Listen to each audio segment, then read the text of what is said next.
They say money can't buy class, but it can certainly buy audacity.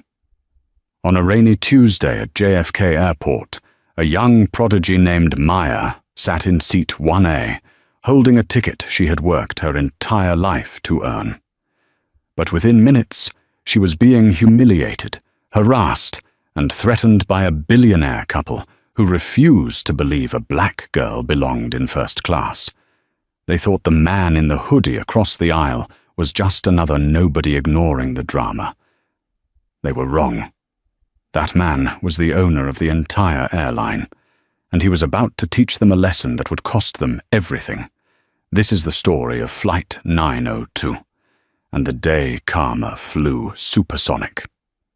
The persistent hum of the ventilation system inside John F. Kennedy International Airport usually faded into white noise for seasoned travelers, but for 22-year-old Maya Williams, it sounded like a symphony. She sat near the floor-to-ceiling windows of Terminal 4, clutching a boarding pass that felt heavier than the paper it was printed on. Aerolux Airways, Flight AL902, JFK to London Heathrow. Seat 1A, first class. She took a photo of it, her hands trembling slightly, and texted it to her mother in Chicago. "I'm really here, Mama. I'm actually doing it." Maya adjusted the strap of her worn-out violin case.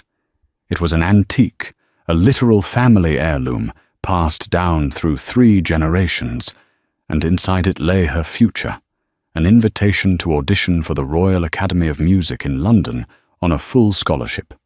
The flight ticket had been part of a diversity grant from a prestigious arts foundation. For a girl who had grown up practicing scales in a cramped apartment where the neighbors banged on the walls if she played past 8 Moss p.m., the idea of a lie-flat bed and champagne service felt like a hallucination. Across the terminal, sitting quietly in the corner of the gate area, was a man who looked like he belonged in a tech startup's break room rather than a luxury flight. Alexander Thorne, 34 years old, wore a charcoal hoodie, dark jeans, and scuffed white sneakers. He was typing furiously on a laptop, a half-drunk coffee balancing precariously on his knee. To the casual observer, Alex looked like an exhausted coder or a graduate student. In reality, he was the founder and CEO of Aerolux Airways, the fastest-growing boutique airline in the world. He was worth $4.2 billion. Alex was flying Ghost today. It was a practice he maintained once a quarter, flying his own metal, disguised as a regular passenger, to gauge the service, the cleanliness, and the attitude of his staff without the red carpet treatment. He hated the undercover boss cliches, but he knew that spreadsheets didn't tell him how his customers actually felt. He needed to see it. "Group 1, first-class passengers, you are welcome to board," the gate agent announced, her voice smooth and practiced. Maya stood up, taking a deep breath. She smoothed down her blazer, a thrift store find she had tailored herself, and checked her hair in the reflection of the window. She wanted to look like she belonged, even if she felt like an imposter. As she stepped toward the jet bridge, a Rimowa aluminum carry-on clipped her heel hard. "Excuse me," a sharp, icy voice cut through the air. "You're blocking the priority lane." Maya stumbled, turning around to see a woman who looked as if she had been carved out of marble and disdain. She was tall, wearing a Chanel tweed suit that cost more than Maya's entire tuition, with oversized sunglasses despite being indoors. Beside her was a man, older, red-faced, wearing a bespoke navy suit and tapping a gold watch that looked heavy enough to anchor a boat. These were the Van der Hovens, Beatrice and Richard. Richard van der Hoven was a real estate mogul, known in the tabloids for evicting orphanages to build parking lots. They were Platinum Global members, the type of passengers who expected the plane to wait for them. "Oh, I'm sorry," Maya said, stepping aside quickly. "I'm boarding Group 1, too." Beatrice van der Hoven lowered her sunglasses, her eyes scanning Maya from her natural hair to her scuffed boots. She let out a short, derisive laugh. "Group 1? Honey, the cleaning crew boards from the rear door. You're confused." No, I have a ticket," Maya said, her voice dropping in volume. "Seat 1A. Richard pushed past her, not even making eye contact. "Just move, kid. We don't have time for charity cases blocking the gangway. Beatrice, come on." They swept past her, the scent of expensive perfume and entitlement trailing in their wake. Maya stood there for a second, her face burning. She looked at the gate agent, who offered a sympathetic but hurried smile. "Just go ahead, sweetie. Don't mind them."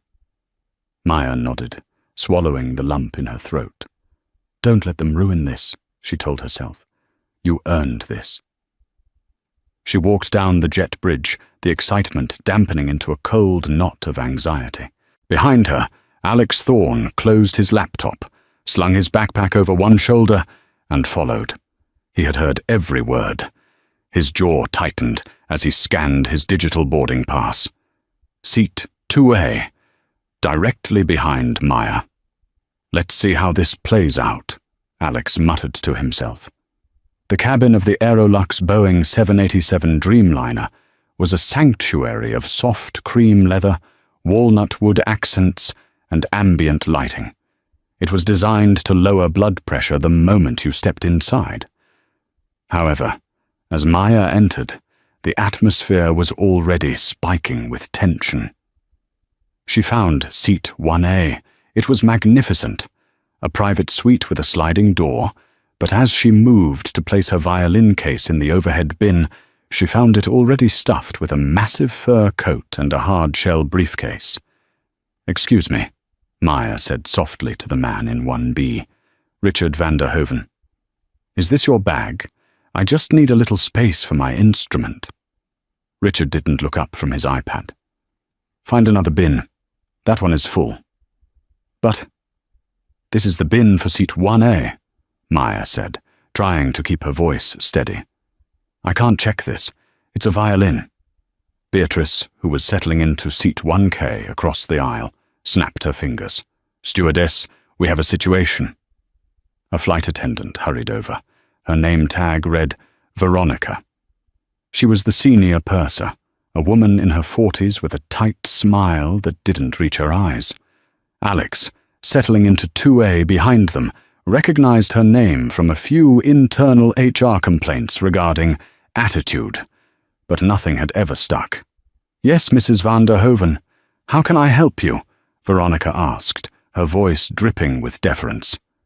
"This girl," Beatrice gestured at Maya as if she were a piece of trash left on the carpet, "is harassing my husband and trying to shove her luggage on top of his fragile items. And frankly, I don't believe she's supposed to be in this cabin. It's making us uncomfortable." Veronica turned to Maya. The warmth vanished from her face instantly. "Miss, may I see your boarding pass, please?" "I already showed it at the gate," Maya said, hugging her violin case. "I'm in 1A. "Please, just show it to me," Veronica sighed, tapping her foot. Maya fumbled for her phone, her hands shaking harder now. She pulled up the QR code. Veronica scanned it with her eyes, looking for a flaw, a mistake, a reason to send her back to economy. "It says 1A, Maya whispered. "It's probably an upgrade glitch," Richard grunted, loud enough for the first 3 rows to hear. "Aerolux systems are garbage. They let anyone in here with miles these days. It ruins the exclusivity." Veronica looked torn. She knew the van der Hovens were high-value, frequent flyers. She also saw a young black girl in a thrift store blazer who clearly didn't fit the profile of their usual first-class clientele. In the high-pressure environment of pre-flight boarding, Veronica made a calculation. Appease the loud millionaires, deal with the quiet girl later. "Miss," Veronica said, her voice dropping to a conspiratorial whisper, "I see the ticket is valid, but..." We have a storage issue here, and Mr. van der Hoven is a platinum partner. I'm going to need you to place your instrument in the coat closet at the front, and perhaps you wouldn't mind switching seats. We have a lovely seat in premium economy that has much more leg room for— No, Maya said, surprised by her own voice. No. I paid for this ticket. Well, I have a scholarship. This is my seat, and my violin stays with me. It's worth more than everything I own. Listen here, you little brat, Beatrice hissed, leaning across the aisle. We are trying to fly to London for a merger that is worth more than your entire bloodline. We need quiet. We need space.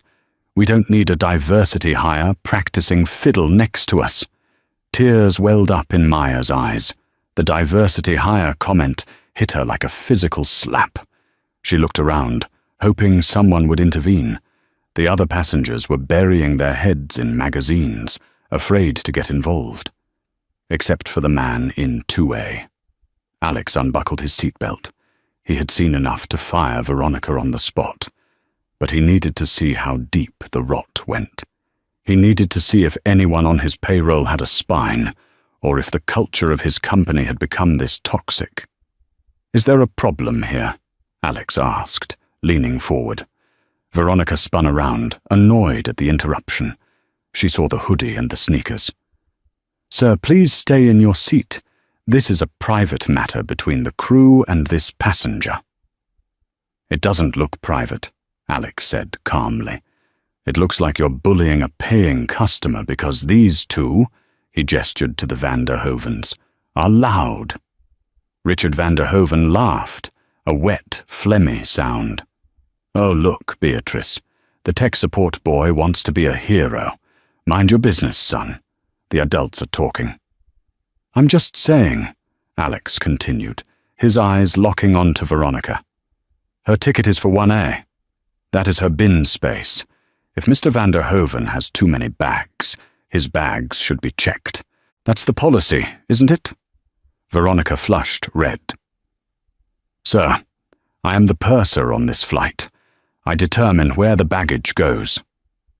She turned back to Maya, her patience gone. Miss, give me the instrument. Now, or I will have you escorted off the plane for non-compliance. We are closing the doors in 3 minutes. Maya gripped the handle of her case so tight, her knuckles turned white. A single tear escaped, tracking through the makeup she had carefully applied that morning. Please, she whispered. Don't do this. I'll take it. Richard reached up and grabbed the handle of the violin case, yanking it roughly. No! Maya screamed. That was it. Alex stood up. He didn't just lean forward. He rose to his full height, 6'2", filling the aisle. He didn't look like a coder anymore. He looked like a storm front moving in. Take your hands off her property, Alex commanded. His voice wasn't loud, but it carried a frequency of authority that made Richard freeze. Or what? Richard sneered, though he released the grip slightly. You going to fight me, boy? On a plane? Enjoy federal prison. I'm not going to fight you, Alex said, stepping between Maya and the van der Hovens. He looked at Veronica. Go get the captain. Now. Veronica scoffed. I am not disturbing Captain Miller for a passenger dispute.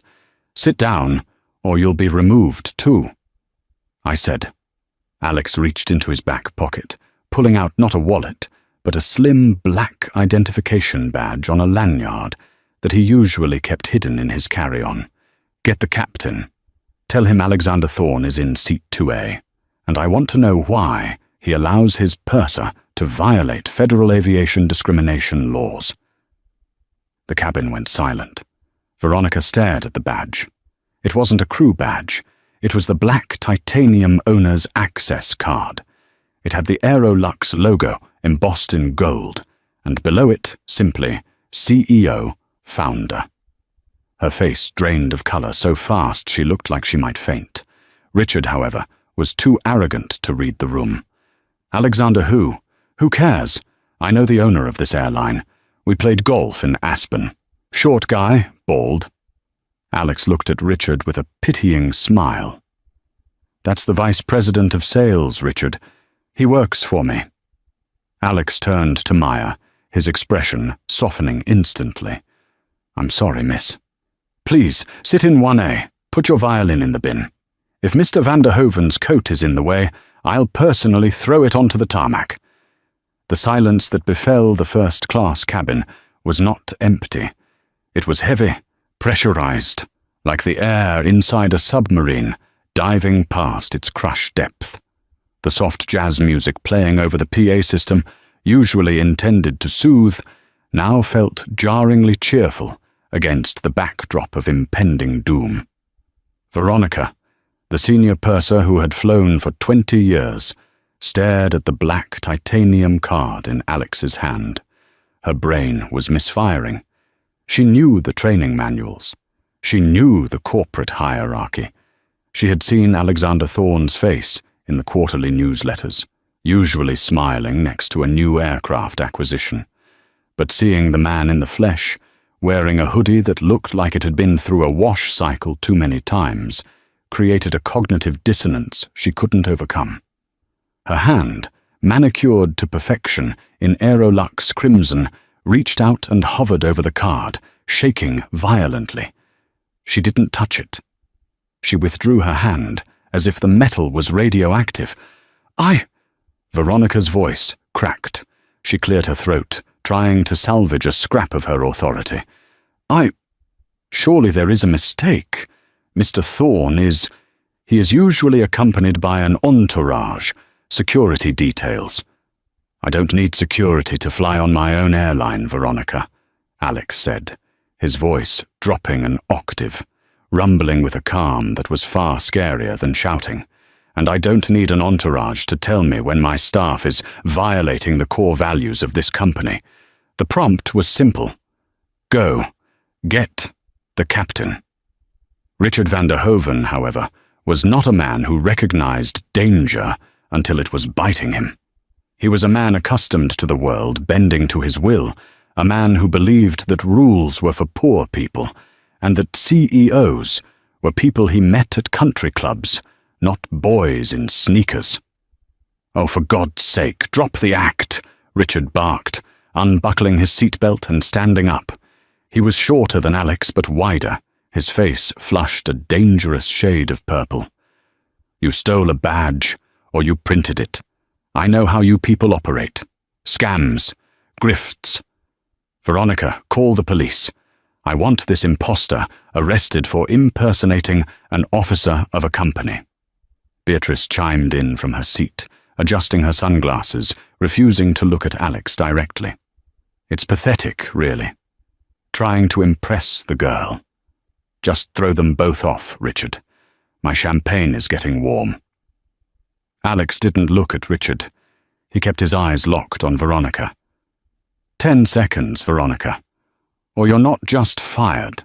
You're blacklisted from the industry." That broke her. Veronica spun on her heel, nearly tripping over her own feet, and sprinted toward the cockpit door. She punched in the access code with trembling fingers, the beeping sound echoing in the quiet cabin. She disappeared inside, and the heavy reinforced door clicked shut. For 2 minutes, nothing happened. Maya sat frozen in Seat 1A, clutching her knees. She felt like a spectator in a gladiatorial arena, terrified that the lions were about to turn on her. She looked up at Alex, who was still standing in the aisle, a human barricade between her and the van der Hovens. "You don't have to do this," Maya whispered, her voice barely audible. "I can just move. It's okay. I don't want you to get in trouble." Alex turned to her, and the storm in his eyes cleared instantly, replaced by a genuine warm softness. He crouched down so he was at eye level with her. "Maya, look at me. You are the customer. You paid. You have a right to be here. Never let anyone, especially people like them, make you feel like you need to shrink yourself to fit in their world. This is your world, too." Before Maya could respond, The cockpit door opened. It wasn't Veronica. It was Captain David Miller. Miller was a legend in aviation. Silver hair, 4 stripes on his shoulder boards, a man who had flown military sorties before transitioning to commercial. He walked with the heavy, deliberate steps of a man who commanded 200 tons of metal for a living. He scanned the cabin, his eyes passing over Richard, over Beatrice, and landing on Alex. Captain Miller didn't ask for ID. He didn't ask for an explanation.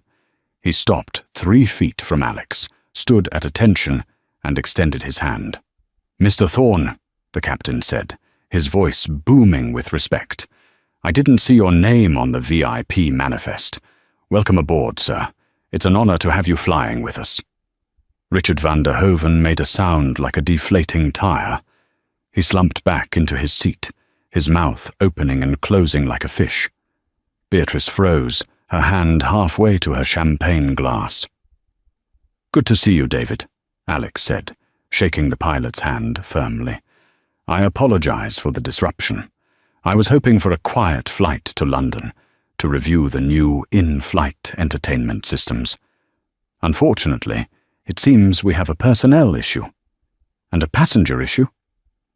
Captain Miller's gaze hardened as he looked at Veronica, who was cowering by the galley curtain. "I was briefed by the purser that there was a dispute over luggage." "There was a dispute over dignity," Alex corrected him. Mrs. Veronica attempted to force this young woman to move seats and check a fragile musical instrument to accommodate Mr. van der Hoeven's oversized coat. When I intervened, I was threatened. Captain Miller turned slowly to face Richard van der Hoeven. The pilot's face was stone.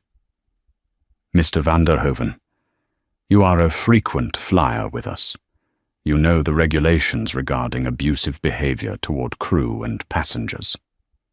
Richard, realizing his reality was fracturing, tried to pivot to his usual tactic, bribery and bluster.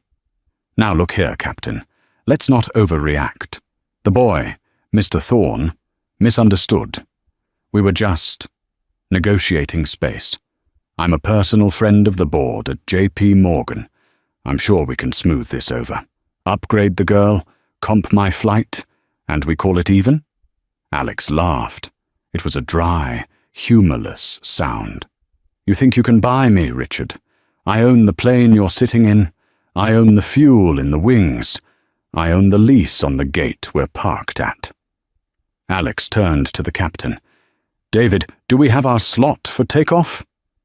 "We push back in 8 minutes, sir," Captain Miller replied.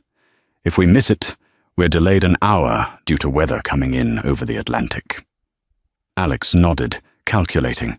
He looked at the Van der Hoevens. He could kick them off now. It would be easy.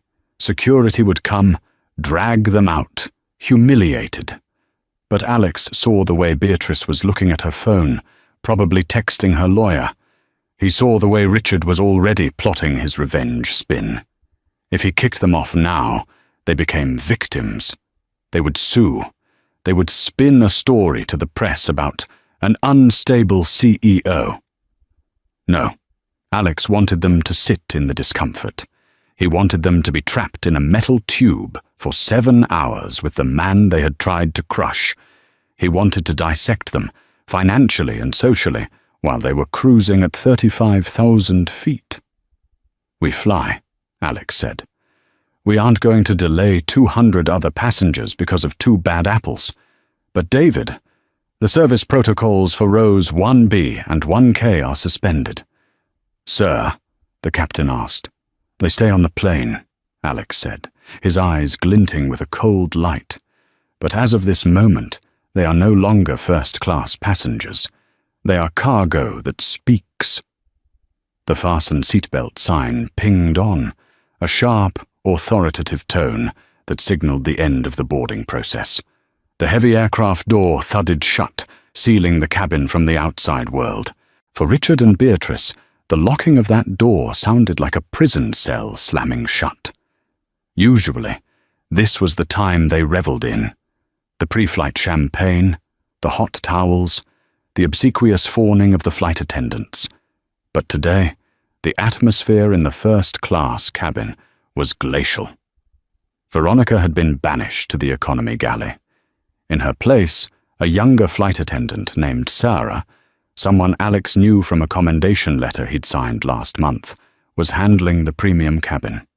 She moved with quiet efficiency. She approached Maya in 1A first. "Ms. Williams, may I get you anything before we push back? Perhaps a sparkling water or some tea?" Maya, still reeling from the adrenaline, smiled shyly. "Water would be great. Thank you." Sarah then turned to Alex in 2A. "And for you, Mr. Thorne? A coffee?" "Black, please, Sarah." "Thank you." Then Sarah walked past row 1B and 1K. She didn't stop. She didn't look at them. She walked straight to the galley and began preparing the drinks. "Excuse me," Beatrice snapped, waving her hand. "Girl, we haven't ordered." Sarah poked her head out of the galley. Her expression was polite, but completely vacant of warmth. "I'm sorry, ma'am. I've been instructed by the owner of the airline that due to your earlier behavioral strike, hospitality service for your seats has been suspended for the duration of the flight to ensure the safety of the crew." "Safety?" Richard sputtered. "I want a scotch. This is kidnapping. You can't deny me service I paid $12,000 for." "You will be provided with water for hydration purposes," Sarah said calmly. "Anything else is considered a luxury privilege, which you have forfeited. Please lower your voice, or we will have to restrain you. We are taxiing." Richard turned to Alex, his face a mask of pure hatred. "You petty little... You think this is funny? Wait until we land. I'll have your license revoked. I know senators. I know people who can bury this airline in audits for a decade." Alex didn't even look up from his laptop. He was typing. "Richard, you're distracting me. I'm trying to look up your liquidity ratios." The plane lurched forward, the powerful Rolls-Royce engines humming as they began the taxi to the runway. The physical sensation of movement seemed to settle Maya. She looked back at Alex. "Are you really... do you really own all of this?" she asked, gesturing to the plane. Alex stopped typing and closed his laptop halfway. He smiled, a genuine, boyish grin that made him look 10 years younger. "Technically, the bank owns a lot of it. But yes, I started Aerolux 5 years ago. I was tired of flying, being miserable. I wanted to bring back the magic of it." "I've never flown first class," Maya admitted, touching the walnut veneer of her console. "I didn't know people could be so... mean." "Money amplifies who you are," Alex said softly. "If you're a jerk, money makes you a tyrant. If you're kind, money makes you a philanthropist. Don't let them scare you, Maya. Tell me about the violin. Why is it so important?" The plane turned onto the runway, the engines spooling up into a roar. Maya held her violin case as the G-force pressed them into their seats.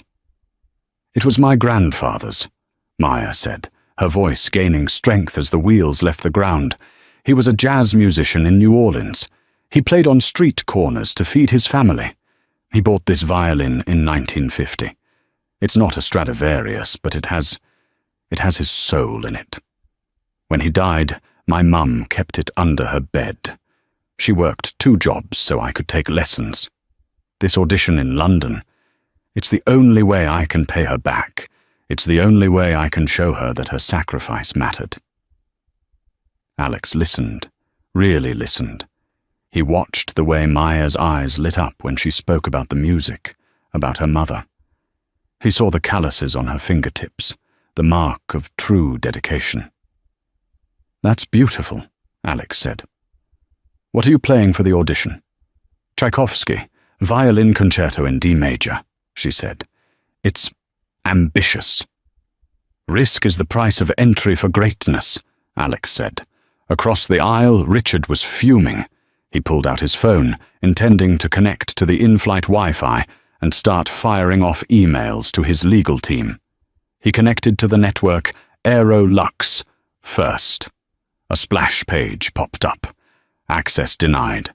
Device ID blocked by administrator. "What the hell?" Richard muttered. He grabbed Beatrice's phone. He tried hers. Access denied. "He cut the internet," Richard whispered, horror dawning on him. "He cut us off." "So read a book, Richard," Beatrice hissed, though she looked equally panicked. "We'll handle it in London." "You don't understand, Bea," Richard said, sweat beading on his forehead. "I have a closing scheduled for 4 p.m. London time. If I don't authorize the wire transfer by signature, the deal collapses. I need that connection." Richard leaned across the aisle, desperation creeping into his voice. "Thorne. Hey. Look, okay. You made your point. Very funny. Turn the Wi-Fi back on. I have a business deal that expires in 6 hours. If I miss it, I lose a $40 million deposit." Alex slowly turned his head. The cabin was quiet now, cruising at altitude. The seatbelt sign flicked off. "You know, Richard," Alex said, opening his laptop fully again. "I was just reading about your business, Vanderhoven Estates. You specialize in high-end gentrification, specifically buying up low-income housing blocks, evicting the tenants on loopholes, and building luxury condos." "It's business," Richard said defensively. "It's the market. I see here," Alex tapped his screen, "that one of your current projects involves a block in Chicago, the South Side." "4th Street?" Maya gasped. She dropped her water glass. That's my street. That's where my building is." Alex looked at Maya, then back at Richard. His eyes went dead cold. "Is that so?" Alex said. "Small world." "It's a dilapidated block," Richard argued. "We're improving the neighborhood."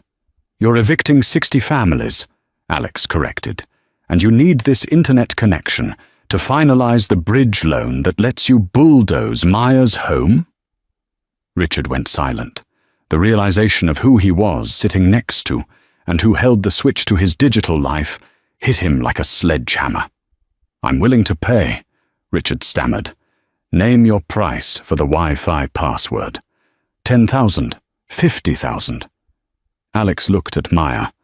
"Maya, how much is your home worth to you?"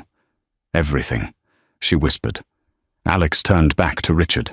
"Sorry, Richard. The price is too high. No Wi-Fi for you." "You can't do this!" Richard screamed, standing up, his face twisting. "You are sabotaging my business. This is illegal." "Actually," Alex said calmly, typing a command into his terminal, "I reserve the right to deny service to anyone who poses a security threat. And right now, your aggression is very threatening. But don't worry about your deal, Richard. I'm not just blocking your Wi-Fi." Alex hit the enter key with a satisfying clack. "I just bought the debt on your bridge loan from the holding bank," Alex said casually. "I have a friend at the private equity firm backing you. I just called in a favor. I own your loan now, Richard." Richard sank into his seat, his legs giving out. You what?" "And as the new creditor," Alex smiled, a shark-like grin, "I'm calling in the debt, immediately. You have until we land in London to pay me $40 million, or Vanderhoven Estates goes into immediate liquidation." The color drained from Richard's face, so completely he looked like a corpse. Beatrice let out a strangled sob. "Enjoy the flight," Alex said, putting his headphones on. "I hear the in-flight movie is a comedy." 3 hours into the flight, the cabin lights were dimmed to a soft, twilight purple. To the rest of the plane, the world was asleep, suspended over the dark, churning waters of the Atlantic. But in the first 2 rows of Aerolux Flight 902, time had warped into a suffocating purgatory. Richard Vanderhoven sat motionless in seat 1B. The color had not returned to his face. He looked like a wax figure, left too close to a fire, melting, sagging, his structural integrity compromised. Every 5 minutes, he would tap his phone screen, praying for a bar of service, praying that the no internet connection message was just a nightmare. It never was.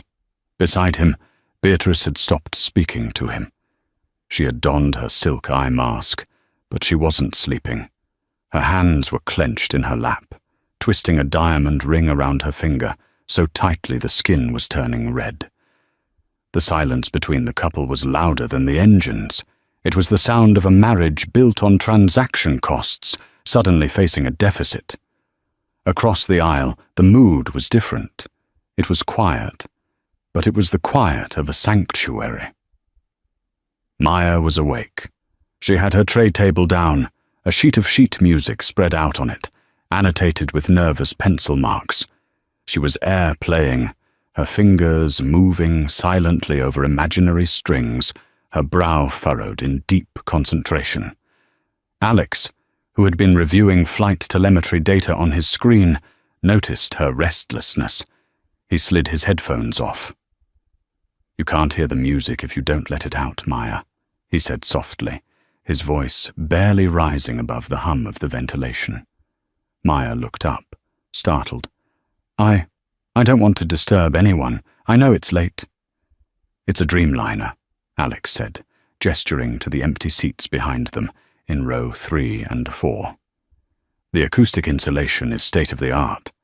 And frankly," he glanced at the slumped form of Richard, "I think the cabin could use a cleansing." "I can't," Maya whispered, glancing fearfully at Beatrice. "She'll yell again." "Let her," Alex said firmly. "Maya, you are flying to London to prove to a panel of strangers that you deserve a seat at their table. If you can't play in front of 2 people who hate you, how are you going to play for 1,000 people who love you?" The challenge hung in the air. It wasn't a command. It was an invitation to step into her power. Maya looked at her violin case. It looked battered and travel-worn, a stark contrast to the pristine leather of the first-class suite. Slowly, with trembling hands, she unbuckled the case. The smell of old wood and rosin wafted up, a scent that reminded her of home, of her mother's cooking, of the safety of her bedroom. She lifted the instrument. It was a dark, honey-colored wood, scarred from decades of use. She stood up. There wasn't much room in the aisle, but it was enough. She tucked the violin under her chin. She raised the bow. The first note was tentative, a wavering D that hung in the recycled air.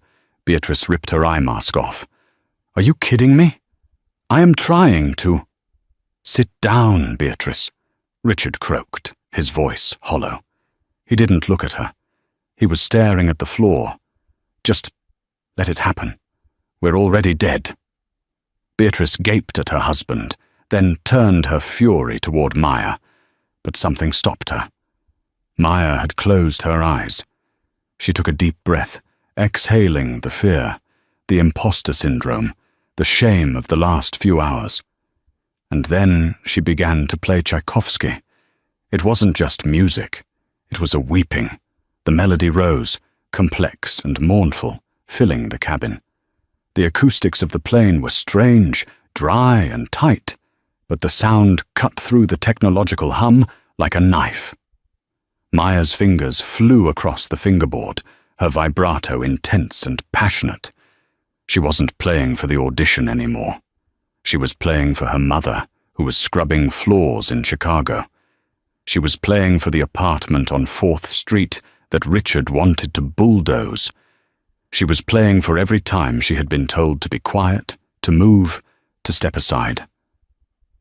Sarah, the flight attendant, stopped in the galley, a coffee pot in her hand, mesmerized. Alex watched Maya, his expression unreadable, but his eyes were wet. He saw the transformation. The shy, scared girl was gone. In her place was a virtuoso. She commanded the space. Her bowing arm was aggressive, driving the music forward, demanding to be heard. Even Beatrice was silenced. She stared at the girl she had called a diversity hire, unable to look away. The raw talent was undeniable.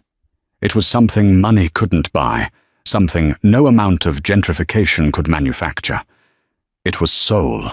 For 5 minutes, the cabin existed in a suspended reality.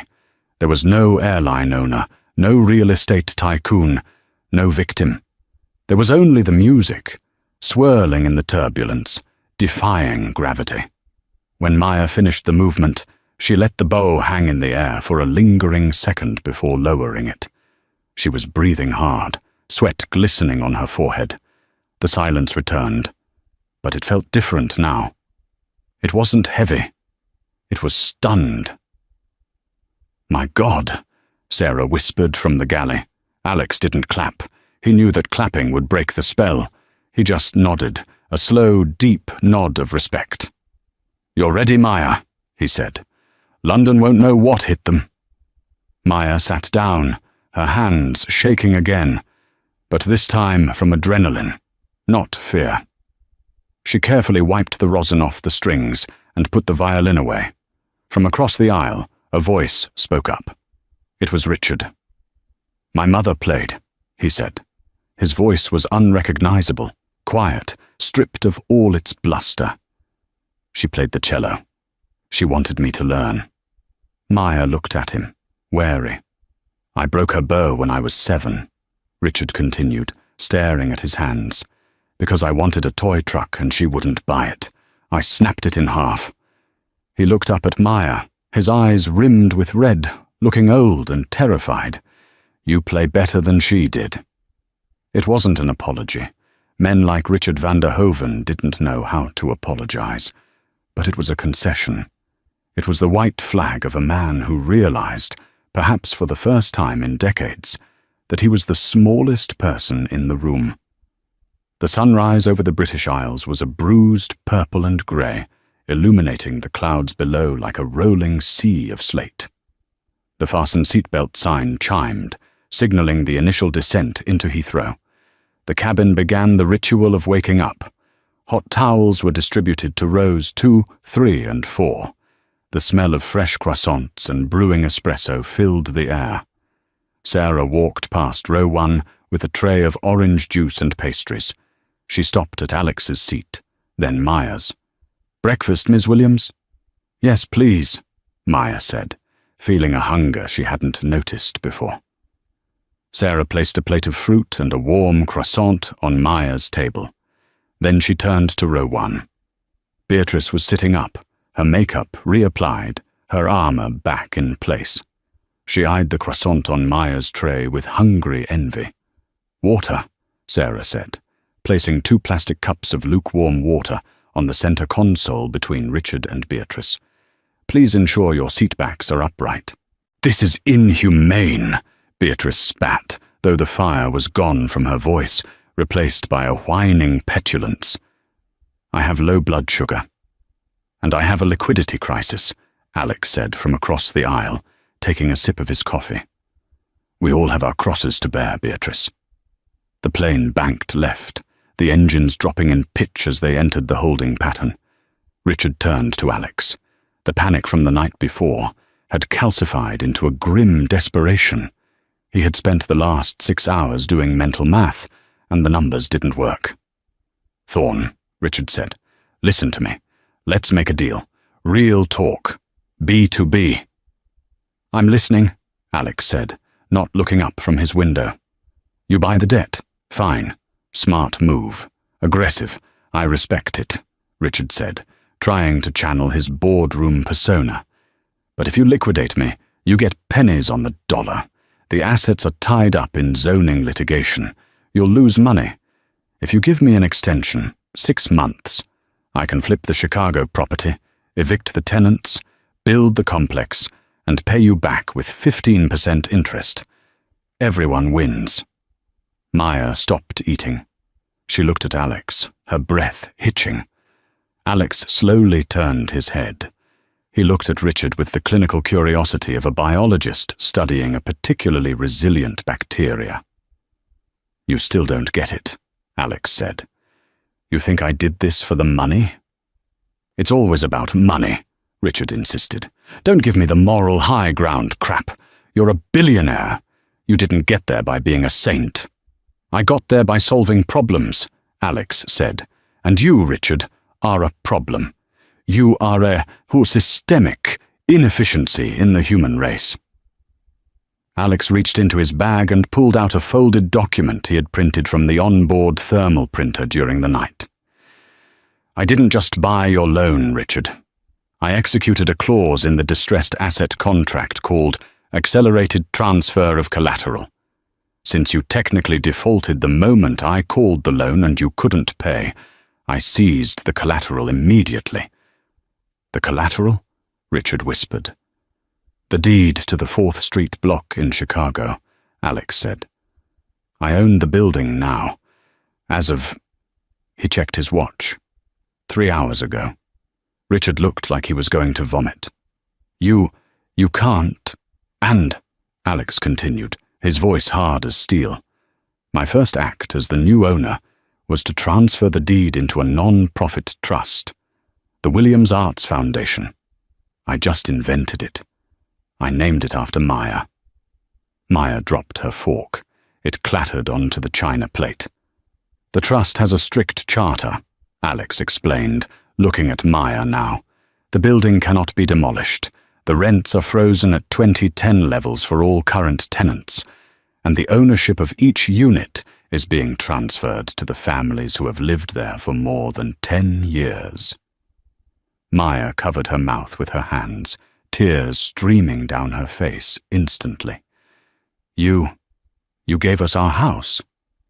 I gave you back what was yours, Alex said.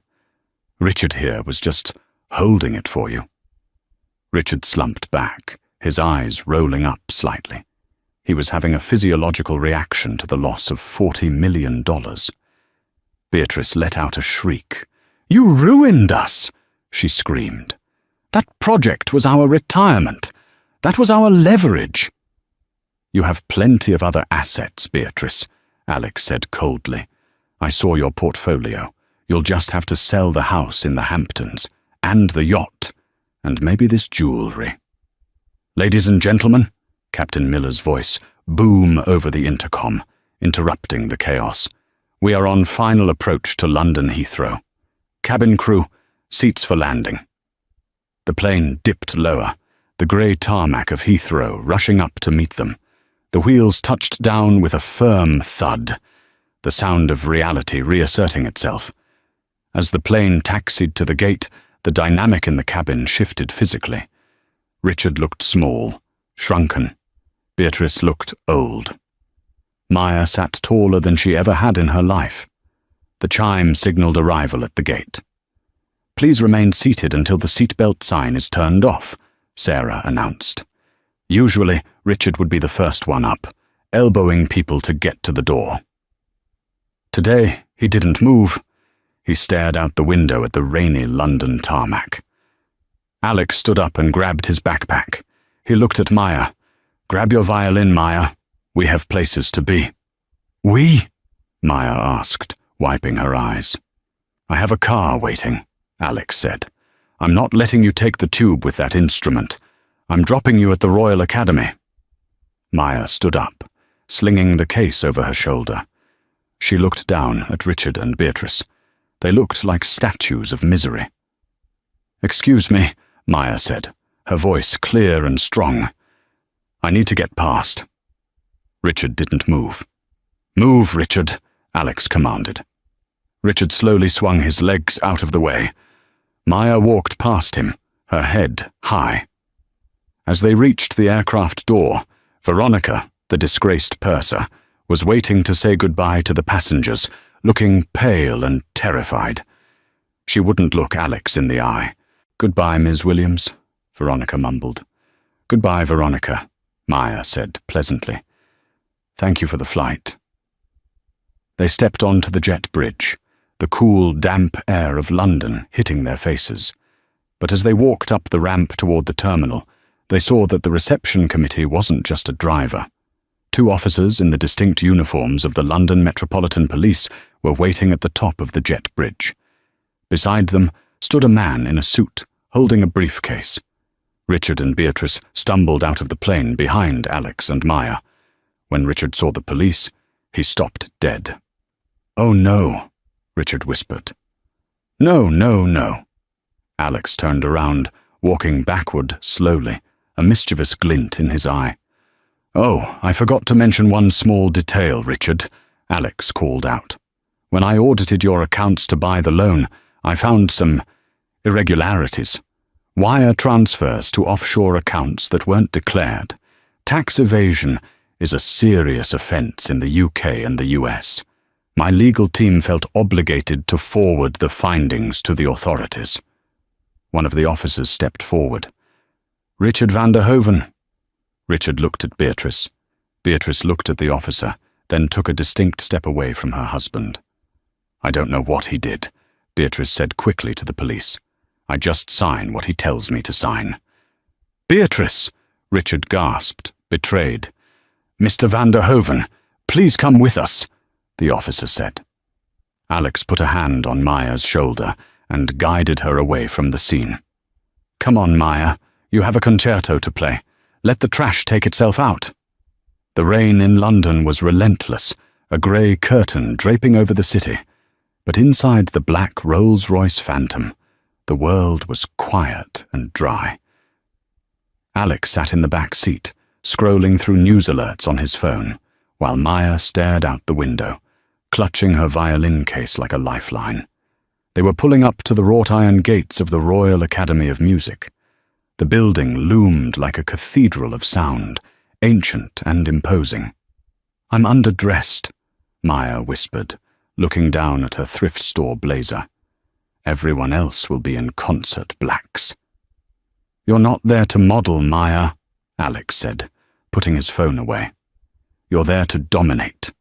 Remember the plane. Remember Richard. If you can play through that, you can play through anything." He handed her a card. It was his personal number. "Call me when you're done. I have one more surprise, but you have to earn it first." Maya stepped out into the rain, the cold air shocking her lungs. She ran up the steps, checked in at the front desk, and was ushered into a waiting room filled with other hopefuls. The air was thick with the sounds of tuning strings and nervous scales. But unlike the flight, Maya didn't feel the urge to shrink. She thought of the deed to her apartment building, now safe in a trust. She thought of her mother, who would never have to worry about rent again. The weight of survival had been lifted off her shoulders. All that was left was the music. "Maya Williams," the proctor called out. She walked into the main hall. It was a cavernous room with high ceilings and a single spotlight focused on the center stage. 3 judges sat behind a long oak table in the shadows. One of them was Sir Julian Sterling, the most terrifying conductor in Britain. "Begin when you are ready," Sterling said, his voice bored. Maya closed her eyes. She didn't start with a tremble this time. She attacked the strings. She played the Tchaikovsky concerto with a ferocity that startled the judges. She wasn't playing for a grade. She was playing the soundtrack of her own liberation. She poured the anger of the TSA line, the humiliation of the boarding gate, and the triumph of the landing into every note. The music soared, filling the empty hall, bouncing off the rafters. When she finished, there was silence. Not the awkward silence of the plane, but the heavy, resonant silence of awe. Sir Julian Sterling leaned forward into the light. He took off his glasses. "Miss Williams, who taught you to play like that?" "My grandfather," Maya said, breathless. "And a very long flight." Sterling smiled, a rare sight. "Welcome to the Academy, Miss Williams. We expect you in the fall." Maya burst out of the doors an hour later, her face wet with rain and tears. Alex was waiting by the car, leaning against the hood with a coffee in hand. He didn't need to ask. He saw the glow on her face. "I got it!" she screamed, running toward him. "I got it! Full ride!" Alex laughed, high-fiving her. "I never doubted it. Now check your phone. You have a text from your mum. Maya pulled out her phone. There was a photo message. It was her mum, standing in the hallway of their apartment building in Chicago. She was holding a letter from the Williams Arts Foundation. She was crying, but she was smiling. The text read, "They say we own it, baby. They say nobody can ever move us. Is this real?" Maya typed back, "It's real, Mama. We're safe." "And one more thing," Alex said, handing her his iPad. "Look at the news." Breaking news. Real estate tycoon arrested at Heathrow. Richard van der Hoeven detained on charges of international wire fraud and tax evasion following a tip-off from Aerolux Airways' internal audit. Van der Hoeven estates files for Chapter 11 bankruptcy. The photo showed Richard being led into a police van, looking disheveled and broken. Beatrice was visible in the background, shielding her face with a designer bag, distancing herself from him. "Calmer," Alex said, taking back the iPad. "It flies supersonic." "Thank you," Maya said, hugging her violin case. "I don't know how to thank you." "You just did," Alex said, opening the car door for her. "You proved that excellence is the only currency that matters. Now let's get some food. I know a burger joint that doesn't require a reservation, and I promise, the Wi-Fi works." As the car pulled away, blending into the London traffic, Maya looked back at the academy, then down at her violin. She realized that while the first-class ticket had brought her here, it was her own courage that had allowed her to stay. She wasn't just a passenger anymore. She was the pilot of her own life. The story of Flight 902 is a powerful reminder that character is revealed not in comfort, but in conflict. Richard and Beatrice believed that their net worth gave them the right to treat others as invisible, but they failed to realize that the most powerful person in the room is often the quietest. Maya's journey from a harassed passenger to a scholarship winner and the owner of her family's future wasn't just luck. It was the result of preparation meeting opportunity. Alexander Thorne may have provided the plane and the power, but it was Maya who had to pick up the bow and play. It teaches us that while money can buy first-class seats, it cannot buy class itself. And sometimes the universe, or a hoodie-wearing billionaire, is watching, ready to balance the scales when you least expect it. And that is the incredible story of how a billionaire went undercover to save a prodigy and take down a bully. It's a satisfying ending, isn't it? Seeing someone like Richard finally face the consequences of his actions, while Maya gets the future she deserves.